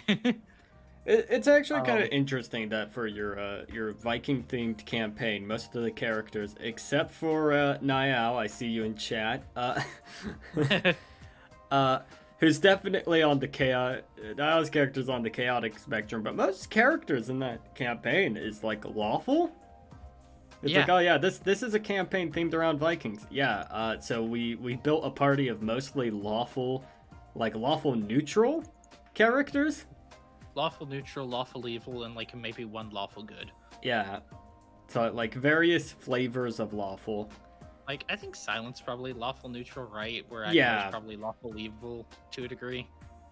Depending. Well, like, Agavar's not afraid to do like evil stuff, but like as I've shown before, he does indeed have a, even though he doesn't say, he does indeed have a code. Yeah, like he'll let people go if they surrender, minus Sulkar. Sulkar deserves death. Sulkar deserves death. He will he won't, you know, attack people outside of what would be raiding season. Like, unless he has orders, he's not really doing it. Sigurd is just like, hello, I am Lydia. I am here to bear your burdens. I am sworn to carry your burdens. Agavar just drops 300 pounds worth of like ebony ore on him. I mean, you did make him carry an anvil. hey, he has a bag of holding. The bag of holding only weighs like what, 5 pounds, 10 pounds? Yeah, just handing this half orc like warrior, just, hey, here's all my shit. You can carry it. It's one of those things of just like, with this campaign, it's just like, there's a part of me that's like, man, I feel like I should have streamed this, but I'm happy I'm not, mainly because I don't have to worry about scheduling it all too much, like missing one. I don't feel too bad about missing it or skipping out on it. And you can use copyrighted music. Yes. And I can use copyrighted music. That said, again, when we do the Voidwalkers campaign, I'm going to just abuse the fact that Dova Syndrome, completely fine. It is. That's the music I'm playing right now is Dova Syndrome. Ah. Yeah, it's all stream friendly. If you ever go like, ah man, I need to stream this thing, I need music in the background, and you don't want Kevin MacLeod, just look up Dova Syndrome. It's all good shit. So those in the audience thinking about streaming, take notes. It's real good. Here, let me actually play one of the cause it doesn't just have chill soundtrack shit, it has good like boss themes for your like TTRPG needs. Your like high energy shit. So this track is called Dragon. Here, let me.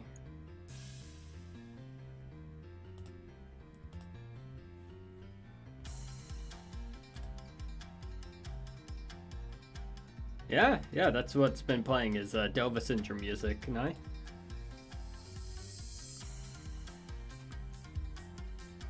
But yeah, this track is called Dragon by oh shit, I can't read that. Moonrund. They're using kanji. I think that's what fucks me up the most. They have their name somewhere. Let me.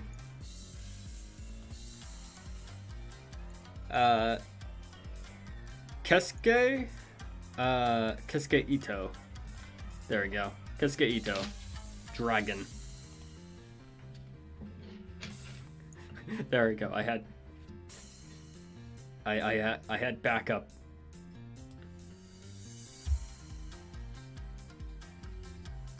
I'm going to fucking kill you.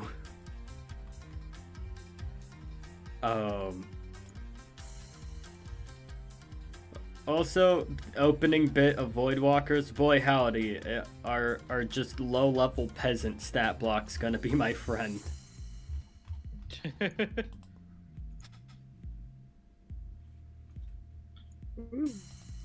Just to have a bunch of things that are like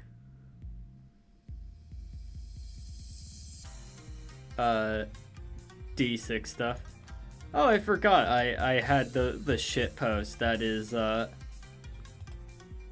or the orc ferocity ability. It just shows underneath the I need to crop and send this entire image. It's just a long form shit post, but it's orc ferocity from Pathfinder. Just once per day, when a half orc is brought below 0 but not killed, they can fight for 1 round as if disabled. At the end of their next turn, unless brought above 0 hit points, they fall unconscious and begin dying. Then I put like the image of Whitebeard, like the One Piece is real shit post. But then underneath, I put the meta magic feat centered spell, which you can center the spell of an AoE around you, excluding yourself from the effect. And then I put the fireball spell, and then the mushroom cloud meme.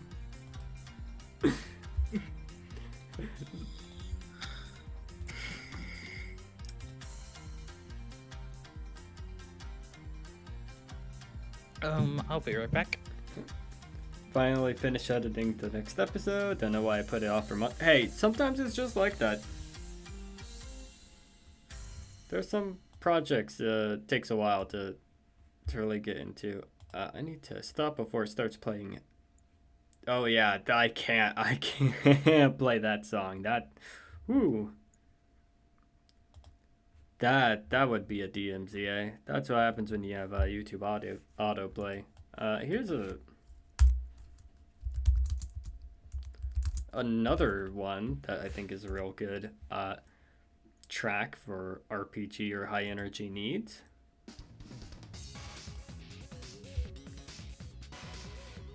Back Me Up by...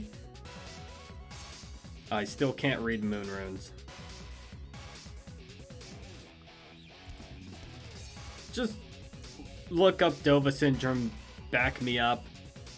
You'll see the artist. If someone can read that, that's fine. I damn it, I might actually need to learn Japanese for the sole purpose of reading these fucking names.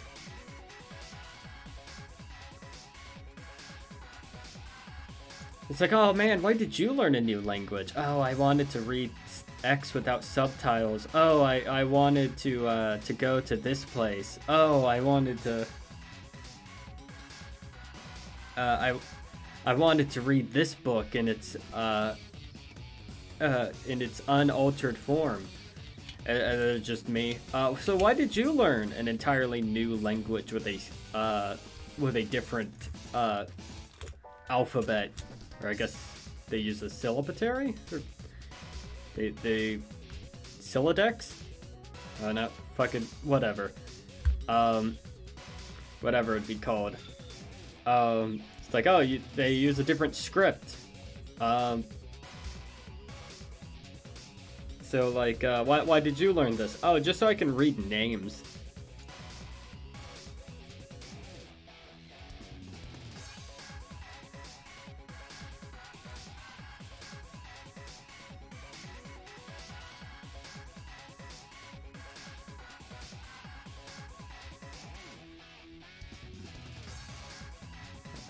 Do.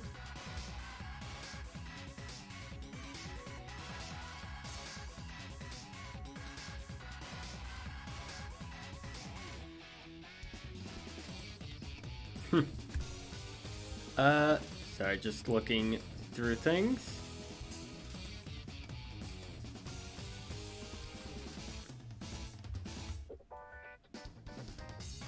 I think we've had our D&D stories. We had our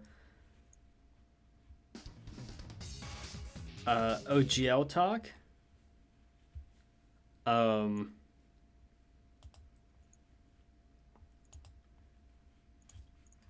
I think we've been running for 2 hours.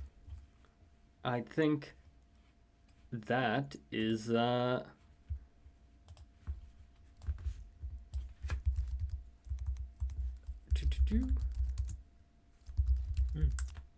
think we can actually now that the conversation is dying down, I think that is where we can slowly put things to a close. Yeah, that sounds about right. I think the next time we do this, I guess sticking to a TTRPG mood, I might go on a rant about the Persona fan RPG books. There's 3 I want to talk about, compare and contrast. Hey, do you like Persona? Do you like TTRPGs? You want a Persona TTRPG? I have 3 systems I could go through and recommend one. There is a better one out of the 3, but that's personal taste. Hey, I'm the weirdo who likes Pathfinder 1st edition over 2nd edition. So, you know, bite my ass. But I think that is where we'll close off the stream. Who do you... I don't know how to raid people.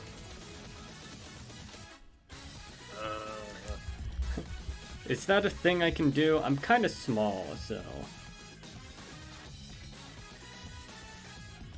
let's... Oh shit, Unexpectables is live right now. Speaking of TTRPG, at this time, that might actually be a good place to go do a thing to. Where can... How the fuck do you raid people?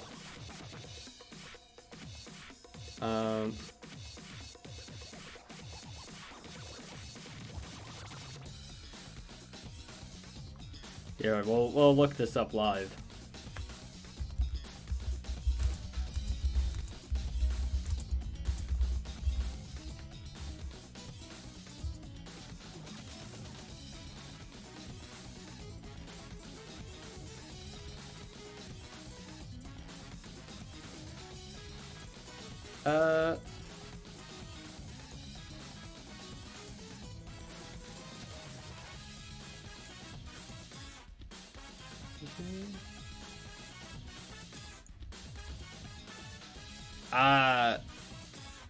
Oh, regardless of... Okay. Okay.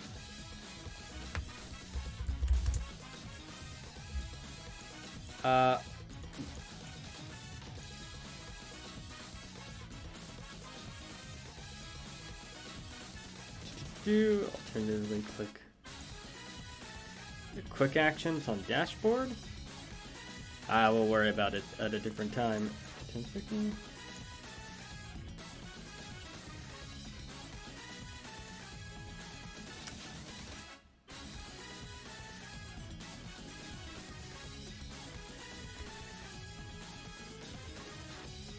All right.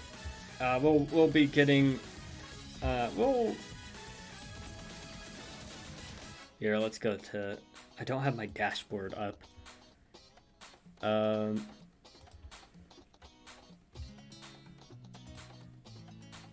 Get it done.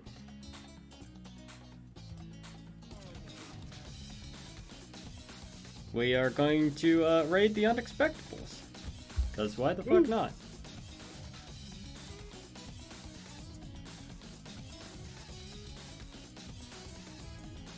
Alright. See you around. Woo.